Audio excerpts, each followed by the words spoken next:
Sedum taluka में कमलावती नदी के किनारे रहने वाले गरीब परिवार जो कुछ साल पहले आई तबाहकुन तेज बाढ़ में अपने घर खो बैठे थे, आज भी अपने हक के इंतजार में हैं। गुलबर्गा हेडलाइंस के जरिए शुरू किए गए मोहल्ला दरबार का यह 8वां एपिसोड है, जिसमें आप इन मजलूमों की परेशानी सुन सकते हैं। ये मोहल्ला दरबार है। यहाँ तालियों की नहीं सवालों की गूंज होती है। यहाँ वादे फाइल्स में नहीं आवाम के सामने तोले जाते हैं। नाली हो या सड़क, बिजली हो या पानी, जमीन हो या इंसाफ, हर मसले पर एक ही वार मोहल्ला दरबार। जहाँ खामोशी जुर्म है और सवाल फर्ज, मोहल्ला दरबार सवाल उठेंगे हर बार। आज से करीब 14 साल पहले तेज बाढ़ के चलते इन सभी के घर उजड़ गए थे, जिसके बाद गवर्नमेंट की तरफ से इन्हें घर अलॉट किए गए थे। लेकिन हैरानी की बात यह है कि अब तक कुल 27 फैमिलीज़ को ऑफिशियल हक पत्रा यानी टाइटल डीड नहीं मिली। इनकी मुश्किलात को देखते हुए all India Priyanka Gandhi forum sedum taluka के जिम्मेदारों ने आगे बढ़कर डॉक्टर शरण प्रकाश पाटिल और दीगर जिम्मेदारों को मेमोरेंडम सबमिट कर मदद की गुजारिश की है।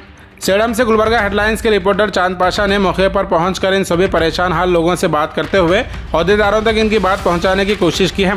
अब सवाल यह है कि आखिर इतने सालों से इनको हक पत्रा क्यों नहीं मिला और कब तक इन मजलूम परिवारों को परेशान किया जाएगा। मजीद इन लोगों ने क्या कहा वीडियो में सुन सकते हैं। ನಮಸ್ಕಾರ ರೀ ಗೌಡ್ರೆ, ನಮಗಂತೂ ಬಾಳ ತಕ್ಲೀಫ್ ಆಗ್ಯದ. ನನ್ ಮಗನಿಗೆ ಅರೇದ್ ಮಗನಿಗೆ ಕಳ್ಕೊಂಡೀನಿ. ನೀರಾಗ ಇದ್ದೀವಿ ನಾವು. ನಮಗ್ ಮನಿ ಇಲ್ಲ, ಏನಿಲ್ಲ. ಕಿರಾಯಿ ಕಟ್ಕೋತಾ ಇದ್ದಿದ್ದೇವಿ ಇಷ್ಟ ದಿನ. ಈಗ ಖಾಲಿ ಆದಂತೇಳಿ ಕೀಲಿ ಹೊಡ್ಕೊಂಡ್ ಬಂದ್ ಉಳ್ದೀವಿ. ಈಗ ನಮಗ್ ಹಕ್ಪತ್ರ ಬೇಕ್ರಿ. ಒಟ್ಟ ಅದ್ ಬಿ ಬೀಳಾಕ್ ಆಗ್ಯದ್ರಿ. ಈಗ ಬೀಳಾಕ್ ಆಗ್ಯದ, ಹಂಗೆ ಉಳ್ದೀವಿ. ಈಗ ಏನ್ ಮಾಡ್ತೀರಿ ನೋಡ್ರಿ. ಬಡ ಜನಗಳು ಇದ್ದೀವಿ ನಾವ್. ಮಾಡಿ ಉಣತನ ಬರಲ್ಲ ನಮಗೂ. ನಮ್ಮ ಮನೆಯವ್ರು ಹೋತಾರ ದುಡ್ಯಾಕ್ ಮುಂಜಾನೆ ಎದ್ದು, ನಾವ್ ಬಿ ಹೋತೀವಿ. ಬಾಳ ತಕ್ಲೀಫ್ ಆದ್ ನೋಡ್ರಿ ಸಾವ್ಕಾರ. ಹಕ್ಪತ್ರ ಬೇಕ್ ನೋಡ್ರಿ. ರಾಹುಲ್ ಗಾಂಧಿ ಫೋರಂ ವತಿಯಿಂದ ಮಾತಾಡೋದು. ಇಲ್ಲಿ ಇಂಫೋಸಿಸ್ ಕಾನೂನಿಯಲ್ಲಿ ಯಾವುದೇ ಅಧಿಕಾರಿಗಳು ನಿರ್ಲಕ್ಷ್ಯ ಮಾಡ್ತಿದ್ದಾರೆ. ತಹಸೀಲ್ದಾರ್ ಬಳಿಕ್ ಹೋದ್ರೆ ಎಸಿ ಅಂತಾರ, ಎಸಿ ಬಳಿಕ್ ಹೋದ್ರೆ ತಹಸೀಲ್ದಾರ್ ಅಂತಾರ. ಚೀಫ್ ಆಫೀಸರ್ ಬಳಿಕ್ ಹೋಗಂದ್ರೆ ಚೀಫ್ ಆಫೀಸರ್ ಬಳಿಕ್ ಹೋದ್ರೆ ಚೀಫ್ ಆಫೀಸರ್ ನಮಗ್ ಗೊತ್ತಿಲ್ಲ, ಗುಲ್ಬರ್ಗ್ ಹೋಗ್ರಿ ಅಂತಾರ. ಇವೆಲ್ಲ ಇತಿಹಾಸಗಳು ನಮಗ್ ಬೇಸರಗೊಂಡಿವೆ. ಇದು ಇಲ್ಲಿಗೆ 15 ವರ್ಷ ಆದರೂ ಕೂಡ ಹಕ್ಕುಪತ್ರ ಬಂದಿಲ್ಲ. ನಾವು ಮನೆ ಕಳೆದುಕೊಂಡು ಪ್ರವಾಹ ಪೀಡಿತ ಮನೆಗಳಲ್ಲಿ ಮನೆ ಕಳೆದುಕೊಂಡು ಇಲ್ಲಿ ಬಂದು ಇದ್ದರೂ ಕೂಡ ಹಕ್ಕುಪತ್ರ ಸಿಗುತ್ತಾ ಇಲ್ಲ. ದಯವಿಟ್ಟು ನಮಗೆ ಹಕ್ಕುಪತ್ರ ನೀಡಬೇಕು. ಏಕೆಂದರೆ ಇಲ್ಲಿ ಮಕ್ಕಳು ಮರುಗಳು, ಹಾವು ಹುಳ ತೇಳು, ಲೈಟಿನ ವ್ಯವಸ್ಥೆ ಇಲ್ಲ, ನೀರಿನ ವ್ಯವಸ್ಥೆ ಇಲ್ಲ, ಕುಡಿಯುವ ನೀರಿನ ವ್ಯವಸ್ಥೆ. ಚೀಫ್ ಆಫೀಸರ್ಗೆ ಆದ್ರೆ ಇವತ್ತು ಮಾಡಿಸ್ತೀನಿ ನಾಳೆಗೆ ಮಾಡಿಸ್ತೀನಿ ಅಂತ ಕೇರ್ಲೆಸ್ ಮಾಡ್ಲತ್ತಾರ. ಯಾರು ಆಫೀಸರ್ಗಳು ಕೇರ್ಲೆಸ್ ಮಾಡ್ಲತ್ತಾರ, ಯಾರು ಅಧಿಕಾರಿಗಳು ಯಾರು ಕೇರ್ ತಗೊಳ್ಳಾಗ್ಯಾರ, ರೆಸ್ಪಾನ್ಸ್ ಕೊಡಲಾಗದ ಕಾರಣಕ್ಕಾಗಿ ಈ ಟಿವಿ ಲೈನ್ ಮೂಲಕ ನಾವು ಮಾತನಾಡುತ್ತಿದ್ದೇವೆ.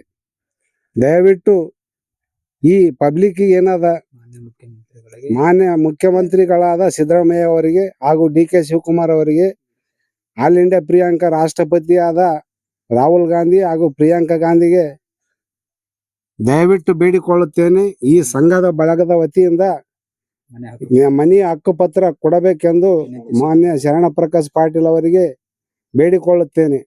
ಅವರಿಗೆ ಕೂಡ ಸುಮಾರು 100 ಲೆಟರ್ಗಳು ಕಸದ ಬುಟ್ಟಿಯಲ್ಲಿ ಹಾಕಿದ್ದಾರೆ. ಗುಲ್ಬರ್ಗ ಹೋಗಿ ಅಪ್ಲಿಕೇಶನ್ ಕೊಟ್ರು ಅವ್ರು ಕೇರ್ ಮಾಡಿಲ್ಲ, ತಗೊಂಡಿಲ್ಲ. ಅದು ಕಸದ ಬುಟ್ಟಿಯಲ್ಲಿ ಹಾಕಿದ್ದಾರೆ. ಈ ಮಾದಿಗರ ಅಂದರೆ ಏನಂತ ತಿಳಿದುಕೊಂಡು ಮಾತಾಡಿದ್ದಾರೆ, ಅದು ತಿಳಿದುಕೊಳ್ಳಿ ಮೊದಲ. ಮಾದಿಗ ಜನಾಂಗಕ್ಕೆ ಏನು ಸೌಲಭ್ಯ ಅದ? ಒಂದು ಹೊಲ ಅದ, ಒಂದು ಮನೆ ಅದ, ಒಂದು ಇರ್ಲಕ್ ಜಾಗ ಅದ. ನಾವು ಮಾಡತನ ನಾವು ನಮ್ಮ ಒಟ್ಟಿಗೆ ಬರಲ್ಲ. ನಿಮ್ಮಿಂದ ತಿರುಗಿದೇವಪ್ಪ ಅಂತಂದ್ರೆ ನಮ್ಗೆ ಏನ್ ಸಿಗ್ತದ? ನಮ್ ಕಿಸ್ತ ದುಡ್ಡು ಹಾಳು, ತಿರ್ಗ ಮತ್ತೆ ನಮ್ ಊಟ ಮಾಡ್ಬೇಕಾದ್ರ ಪರಿಸ್ಥಿತಿ ಗಂಭೀರ ಆಗ್ಯದ. ಇದಕ್ಕ ದಯವಿಟ್ಟು ಕ್ಷಮೆ ಮಾಡಿ ಮನೆ ಹಕ್ಕುಪತ್ರ ಕೊಡಬೇಕೆಂದು ತಮ್ಮಲ್ಲಿ ಕೇಳಿಕೊಳ್ಳುತ್ತೇನೆ.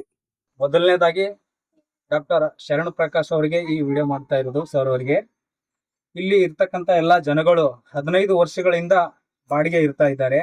ಇಲ್ಲಿ ಇರ್ತಕ್ಕಂಥ ಜನಗಳಿಗೆ ಯಾರಿಗೂ ಏನದ ಹಕ್ಕುಪತ್ರಗಳನ್ನು ಸಿಕ್ಕಿಲ್ಲ, ಮತ್ತ ನೀರಿನ ವ್ಯವಸ್ಥೆ ಕೂಡ ಆಗಿಲ್ಲ. ನಾನು ಸರ್ಕಾರಕ್ಕೆ ಮನವಿ ಮಾಡಿಕೊಳ್ಳುತ್ತೇನೆ, ಇಲ್ಲಿ ಇರ್ತಕ್ಕಂಥ ಎಲ್ಲಾ ಜನಗಳಿಗೆ ಮನೆಗಳು ಸಿಗ್ಬೇಕು, ಮತ್ತೆ ಅದ್ರ ಜೊತೆಗೆ ಹಕ್ಕುಪತ್ರಗಳನ್ನ ಕೊಡಬೇಕು. ಸುಮಾರು ವರ್ಷಗಳಿಂದ ಇಲ್ಲಿ ವಾಸವನ್ನು ಮಾಡ್ತಾ ಇದ್ದಾರೆ. ಈಗಾಗಲೇ ವಿಡಿಯೋದಲ್ಲಿ ನೀವು ನೋಡಬಹುದು, ತುಂಬಾ ಕಂಟಿಗಳೆಲ್ಲ ಬೆಳೆದವ, ಮತ್ತ ನೀರಿನ ವ್ಯವಸ್ಥೆ ಇಲ್ಲ, ಕರೆಂಟಿನ ವ್ಯವಸ್ಥೆ ಇಲ್ಲ. ಸಣ್ಣ ಪುಟ್ಟ ಹುಡುಗರು ಓಡಾಡ್ತಾ ಇರ್ತಾರ. ಸಣ್ಣ ಸಣ್ಣ ಮಕ್ಕಳೆಲ್ಲ ಓಡಾಡ್ತಾ ಇರ್ತಾರ ಏನದ ಸ್ಕೂಲಿಂದ ವ್ಯವಸ್ಥೆ ಬಿ ಕರೆಕ್ಟ್ ಆಗಿಲ್ಲ. ಇವ್ರು ಬಂದ್ ಬಹಳ ದಿವ್ಸ ಆಯ್ತು, ಇವ್ರಿಗೆ ಮನಿಗಳಿಲ್ಲ. ಸರ್ಕಾರಕ್ಕೆ ಮನವಿ ಮಾಡ್ಕೊಳ್ತೀನಿ ನಾನು, ದಯವಿಟ್ಟು ಏನದ ಮನಿ ಇರ್ಲಾದವ್ರಿಗೆ ಮನಿ ಕೊಡ್ರಿ. ಒಬ್ಬೊಬ್ರು ಏನದ ಇಬ್ಬಿಬ್ರು ಮನಿಗಳು ಮಾಡ್ಕೊಂಡ್ಕೆ ಸಾರ ಒಂದೇ ಮನಿ ಒಳಗ ಅವೆಲ್ಲ ರೀತಿ ಮಾಡ್ಬೇಡ್ರಿ. ಇದೇ ಏನದ ಕಾನೂನು ನಾ ಹೇಳ್ಕೊಳೋದ್ ಹೇಳ್ತೀನಿ. ನಮಸ್ತೆ ರೀ, ಡಾಕ್ಟರ್ ಶರಣಪ್ರಕಾಶ್ ಪಾಟೀಲ್ ಅವರೇ. ನಮಗ ಮನೆ ಇಲ್ರಿ, ಇರ್ಲಕ್ಕ ಸ್ಕೂಲ್ ಮಕ್ಕಳು ಸ್ಕೂಲ್ ಓದ್ತಾ ಇದಾರ್ರಿ. ಮಕ್ಕಳಿಗೆ ಫೀಸ್ ಕಟ್ಲಕ್ ಬಿ ಇದಿಲ್ರಿ. ನಮಗೂ ಇರ್ಲಕ್ಕ ಜಾಗ ಈಗ 40 ವರ್ಷ ಆಯ್ತ್ರಿ ಇಲ್ಲಿ ಬಂದು. ನಾವು ಮನೆ ಇಲ್ಲ ಏನಿಲ್ಲ, ನಾವು ಮನೆ ಕಿರಾಯಿ ಇದೀವ್ರಿ, ಕಿರಾಯಿ ಕಟ್ಬೇಕು. ಅಲ್ಲಿ ಇಲ್ಲಿ ಮಿಷನ್ದಾಗ ಇದೀವಿ. ಮತ್ ಈ ಕಿರಾಯಿ ಕಟ್ಲಕ್ಕ ಜಾಗ ಮನೆ ಕೊಟ್ಟಿಲ್ರಿ. ನಮಗೂ ಮನೆ ಬೇಕು, ಮನೆ ಕೊಡ್ಬೇಕು ನೋಡ್ರಿ. ಮನೆ ಹಕ್ಕಪತ್ರ ಎಲ್ಲೇನ ಯಾವ್ದೇ ಖಾಲಿ ಇದ್ರೆ ನಮ್ಗ್ ಕೊಡ್ಬೇಕ್ರಿ. नमस्ते शरण प्रकाश। हमारे को घर नहीं, कुछ नहीं, करंट नहीं है, गली को परेशान है, स्कूल को जाने के रास्ता नहीं। ಎಷ್ಟು ವರ್ಷಲಿಂದ ಇದ್ರಿ? ನಾವ 45 ವರ್ಷದಿಂದ ಇಲ್ಲೇ ಇರೋದು. ಹಾ. ನಮ್ಗ ಮನಿ ಇಲ್ಲ, ನಮ್ಗ ಕಿರಾಯಿಲೇ ಇರೋದು. ಮತ್ತ ಈ ಇಂಫೋಸಿಸ್ ಕಾಲೋನಿಗೆ ಬಂದು 15 ವರ್ಷ ಆಯ್ತು. ಇಲ್ಲಿನ ಬಾಡಿಗೆನೆ, ಕರೆಂಟ್ ಬಿಲ್ ಕಟ್ಟೋದು. ನಾವ್ ಕರೆಂಟ್ ಬಿಲ್ ಎಲ್ಲಿದ್ ಕಟ್ಟಬೇಕು, ನಮ್ ಮನಿ ಎಲ್ಲಿದ್ ಇರ್ಬೇಕು, ಮಕ್ಳಿಗೆ ಸಲುಬೇಕು ಎಲ್ಲಿದು, ನಾವ್ ಹೆಂಗ್ ಬದುಕೋ ದಾರಿ. ಇಂಫೋಸಿಸ್ ಕಾಲೋನಿಯಲ್ಲಿ ಮನಿ ಖಾಲಿ ಇರೋದು, ನಮ್ಮ ಮನೆ ಬಿಟ್ಟು ನೋಡಿ ಕೊಡು ಅಂತ ಹೇಳಿವಿ. ಧನ್ಯಗಳು. ಕರಗಿ ಮನಿ ಮಾಡಿಕೊಳ್ಳತ್ತೀವಿ ಅಂತ ಹೇಳ್ರಿ. ನಮ್ಮ ಬಡವರಿಗೆ ಮನೆ ಮಾಡಿ ಕೊಡ್ಬೇಕು. ದಯವಿಟ್ಟು ಕೈ ಮುಗಿತೀವಿ. ನಾವೆಲ್ಲರೂ ಎಲ್ಲಾ ಜನಗಳಿಗೆ ಸಹಾಯ ಮಾಡ್ಬೇಕು. ಗೌರ್ಮೆಂಟ್ ನಾವ್ 40 ವರ್ಷ ಆಯ್ತು. ನಮ್ಮ ಮಕ್ಕಳ ಲಗ್ನ ಹೆಂಗ, ಮುಹೂರ್ತ ಹೆಂಗ, ನಾವ್ ಹೆಂಗ್ ಮಾಡೋದು, ನಾವ್ ಹೆಂಗ್ ಬದುಕೋದು, ಕಿರಾಯಿ ಕಟ್ಬೇಕು ಮನೆಗೆ, ಮತ್ತ ಮಕ್ಳಿಗೆ ಸಲುಬೇಕು. ನಮ್ಮ ಮನಿ ಇಲ್ಲ, ಎಲ್ಲಿನೂ ಇಲ್ಲ, ಯಾವ ಮೂಲೆಯಲ್ಲಿನೂ ಇಲ್ಲ. ಸಣ್ಣಾಗಿ ಬಂದು 40 ವರ್ಷ, ಇಂಫೋಸಿಸ್ ಕಾಲನಿ ಬಂದು 15 ವರ್ಷ, ಎಲ್ಲ ಟೋಟಲ್ 45 ವರ್ಷದಿಂದ ಓಟುನು ಇರೋದು. ಸಣ್ಣಾಗಿಗೆ ಓಟುನು ಇರೋದು. ಓಟ್ ಹಾಸ್ಕೊತಾರ, ಮನೆ ಮಾಡ್ತೀವಿ, ಮಠ ಮಾಡ್ತೀವಿ ಅಂತಾರ. ಆಗಿನ ಪ್ರತ್ಯೇಕ ಯಾರು ಏನು ಮಾಡಿಲ್ಲ. ದಯವಿಟ್ಟು ಇವಾಗಾದ್ರೂ ಕಿರಾಯಿ ಕಟ್ತೀವಿ, ಇವಾಗಾದ್ರೂ ಕರೆಂಟ್ ಬಿಲ್ ಕಟ್ತೀವಿ. ಸ್ವಂತ ಮನೆಗಳು ಯಾರಿಗೂ ಇಲ್ಲ. ಎಷ್ಟು ವರ್ಷ ಆಯ್ತು ಕಿರಾಯಿ ಇದಕ್ಕೆ ಎಲ್ಲರೂ? 15 ವರ್ಷಲಿಂದ ಇದ್ದೀರಿ. ಇಲ್ಲಿಗೆ ಬಂದು 15 ವರ್ಷ ಆಯ್ತು. ಈಗನು ಕಿರಾಯಿನಿ. ಕಿರಾಯಿ ಮೇಲೆ ಬದುಕಲಾಕತ್ತೀನಿ ನೋಡೋದಿನ್. ಮತ್ತ ಕರೆಂಟ್ ಬಿಲ್ ಕಟ್ಕೋಬೇಕು, ಎಲ್ಲಾ ಕಟ್ಕೋಬೇಕು ನಾವು. ಮಾನ್ಯ ಶರಣ ಪ್ರಕಾಶ್ ಪಾಟೀಲ್ ಸಾಹೇಬ್ರಿ, ನಿಮಗೆ ತುಂಬಾ ಧನ್ಯವಾದಗಳು. ನಮಗ ತುಂಬಾ ಧನ್ಯವಾದಗಳು ನಿಮಗೆ. ನಮಸ್ಕಾರಗಳು. ನಾವ್ ಕೇಳ್ಕೊಳ್ಳೋದು ಏನಂದ್ರೆ, ನಾವು ಬಾಳ ವರ್ಷದಿಂದ ಇಲ್ಲೇ ಓದಿದ್ದೇವೆ. 15 ವರ್ಷದಿಂದ ನಾವೇನ ಗೌರ್ಮೆಂಟ್ ಮನಿ ಕಟ್ಟಿದ ಪ್ರವಾಹ ಬಂದಿದ ಕಡೆಯಿಂದ ಆ ಕಡೆ ದುಡ್ಡಕ್ಸಿದಾಗ ನಮ್ ಮನಿ ಹೋಗ್ಯದ್ರಿ. ಅದ್ರ ಕಡೆಯಿಂದ ನಾವ್ ಬಂದು ಇಲ್ಲಿ ಹೊಸ ಗಲ್ಯಾಗ ಉಳ್ದಿವಿ.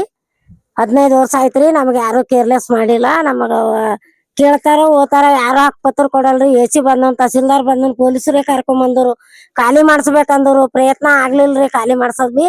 ನಮಗಲ್ಲಿ ಮನಿ ಹೋಗಿದ್ ಗಟ್ಟಿ ಆದ್ರಿ. ನೀವು ಬಿ ನೋಡಿರಿ ಸರ್, ನಿಮಗ್ ಗೊತ್ತಾದ. ಪ್ರವಾಹ ಬಂದ್ ಮನಿಗಳೆಲ್ಲ ಉಳ್ಕೊಂಬಿದ್ದಾವ, ಹೋಗ್ಯಾವ. ಎಲ್ಲಾ ಜನಗಳು ಹಕ್ಕಪತ್ರ ಇದ್ದವ್ರು ಇಲ್ಲಿ ಬಂದು ಉಳ್ದಾರ್ರಿ. ನಮಗ್ ಹಕ್ಕಪತ್ರ ಇಲ್ಲ. ನಮಗ 5 ಮಂದಿ ಮಕ್ಕಳು, ನಾವ್ 2 ಗಂಡ ಹೆಂಡತಿ, 7 ಜನಕ್ಕ ನಮಗ್ ಕಿರಾಯಿ ಕಟ್ಟೋದ್ ಆಗಲ್ಲ. ಅದಕ್ಕೆ ಗೌರ್ಮೆಂಟ್ ಮನಿ ಖಾಲಿ ಇದ್ದವ್ರಿ. ಇಲ್ಲಿ ಬಂದು ನಾವ್ ಬೀಗ ತೆರ್ಕೊಂಡ್ ಉಳ್ದಿವ್ರಿ. ಗೌಡ್ರೆ, ಈಗ ನಿಮ್ ಕೈ ಮೇಲೆ ನಮ್ಗ ಹಕ್ಕಪತ್ರ ಬರ್ಬೇಕ್ರಿ. ಯಾವಾಗ್ಲೂ ಕಾಂಗ್ರೆಸ್ಗೆ ಓಟ್ ಹಾಕ್ತಿವ್ರಿ. ನಮ್ ತಲೆ ಅಂತಾರಲ್ಲ, ಮುತ್ತಜ್ಜಲಿಂದ ನಾವ್ ಕಾಂಗ್ರೆಸ್ಗೆ ಓಟ್ ಹಾಕ್ತಿವಿ. ಕಾಂಗ್ರೆಸ್ಗೆ ಓಟ್ ಹಾಕೋತಾನೆ ಬಂದಿವಿ. ಫುಲ್ ಕಾಂಗ್ರೆಸ್ ಪಾರ್ಟಿನೇ ನಮ್ದು. ಶರಣ ಪ್ರಕಾಶ್ ಪಾಟೀಲ್ ಅಂದ್ರ ನಮಗ್ ಮನಿ ದೇವ್ರ ಇದ್ದಂಗ ಅಂತೇಳಿ ನಾವ್ ಇಷ್ಟು ಪಾಲಿಸಿ ನಿಮ್ ಭರೋಸಿನ ಮೇಲೆ ಈ ಮನ್ಯಾಗ ಉಳ್ದಿವ್ರಿ ಸರ್. ಈಗ ನಮ್ ಮಗನು ತೀರ್ಕೊಂಡ್ ಹೋದನ್ರಿ. ಕಾಂಗ್ರೆಸ್ದಾಗ ಇದ್ದನು, ನನ್ ಗಂಡನು ಕಾಂಗ್ರೆಸ್ದಾಗ ಇದ್ದನು, ನಮ್ ಮಾವನು ಕಾಂಗ್ರೆಸ್ದಾಗ ಇದ್ದನು. ದಯವಿಟ್ಟು ಧನ್ಯವಾದಗಳು. ನಿಮ್ ಪಾದಗಳಿಗೆ ಶರಣಾರ್ಥಿ ಮಾಡ್ತೀವ್ರಿ. ನಮಗ್ ಹಕ್ಕಪತ್ರ ಬೇಕ್ ನೋಡ್ರಿ. ನಮ್ ಮನಿ ಬಿದ್ದು ಹೋಗ್ಯದ, ಎಕಡೆ ಸೀಳ್ ಹೋಗ್ಯದ. ನಮಗ್ ಹಕ್ಕಪತ್ರ ಕೊಟ್ರ ಎಲ್ಲಾ ಜನಗಳಿಗೆ, ನಮಗಂದ್ರ ನಮಗೆ ಇಲ್ರಿ. ಇಲ್ಲಿ ನಮ್ ಓಣಿದಾಗ ಎಷ್ಟು ಹಕ್ಕಪತ್ರ ಕೊಡವ, ಅಷ್ಟು ಬಡ ಜನರಿಗೆ ಹಕ್ಕಪತ್ರ ಕೊಟ್ರಿ ಅಂದ್ರ ಬಹಳ ಹೃದಯಪೂರ್ವಕ ಧನ್ಯವಾದಗಳು ನೋಡ್ರಿ. ನಮ್ ಮನಿಗಳೆಲ್ಲ ಬಿದ್ದು ಹೋಗ್ಯಾವ, ಸೀಳ್ಕೊಂಡಾವ, ಮತ್ತ ರಿಪೇರಿ ಮಾಡ್ಕೊಂಡಿವಿ ನೋಡ್ರಿ. ಮತ್ತೆ ಏನದಂದ್ರ ನಾವೀಗ ಕಟ್ಕೋಬೇಕಂದ್ರ ನಮ್ಮ ಹೆಸರ ಮೇಲೆ ಮನಿ ಇಲ್ಲ. ನಮ್ಮ ಹೆಸರ ಮೇಲೆ ಮನಿ ಹಕ್ಕಪತ್ರ ಇಲ್ಲ. ನಮ್ಮ ಹೆಸರ ಮೇಲೆ ಹಕ್ಕಪತ್ರ ನೀವ್ ಕೊಟ್ರಿ ಅಂದ್ರ ನಾವ್ ಮನಿ ಉಳ್ಸ್ಕೊಂಡ್ ಏನಾರ ಲೋನ್ ಕೊಟ್ರಿ ಅಂದ್ರ ಬಡವ್ರು ಗರೀಬರು ನಾವ್ ಏನಾನ ಸ್ವಲ್ಪ ಕಾಯ್ಕೋತೀವ್ರಿ. ನೀವ್ ಇಷ್ಟ ಕೊಟ್ರಿ ಅಂದ್ರ ಹೆಂಗಾರ ಮಾಡಿ ಕಟ್ಕೋತೀವ್ರಿ ನೋಡ್ರಿ. ಜಾಗ ಇಲ್ದವ್ರಿಗೆ ಜಾಗ ಕೊಡ್ರಿ. ಬಂದ್ ನೋಡಿರಿ, ಅಮ್ಮವ್ರು ಬಂದ್ ನೋಡ್ಯಾರ, ದೊಡ್ಡಗೌಡ್ರು ಬಂದ್ ನೋಡ್ಯಾರ, ರುದ್ರ ಮಾಲಕರು ನೋಡ್ಯಾರ. ಫುಲ್ ನಮ್ ಕಾಂಗ್ರೆಸ್ದವ್ರು ನೋಡ್ಯಾರ. ನಾವ್ ಕಾಂಗ್ರೆಸ್ದಾಗೆ ಮುಳುಗ್ಲತ್ತೀವಿ. ನಮಗ್ ಏನೇನು 5 ಪೈಸದ ಏನು ಕೆಲ್ಸ ಆಗಿಲ್ಲ, ಸಾತಿ ಇಲ್ಲ. ನಮ್ಗೆ ಯಾರು ಕೇರ್ಲೆಸ್ ಮಾಡಲಾಗ್ಯಾರ. ಮನಿ ಮುಂದೆ ಒಂದ್ ನಳ ಕೊಡು ಅಂತಂದ್ರೆ ನಿನ್ನೆ ಮುನ್ನಾನ ಶರಣ ಮುತ್ತ ಹೋಗಿ ನಾ ಭೇಟಿಯಾಗಿ ಬಂದಿನ್ರಿ.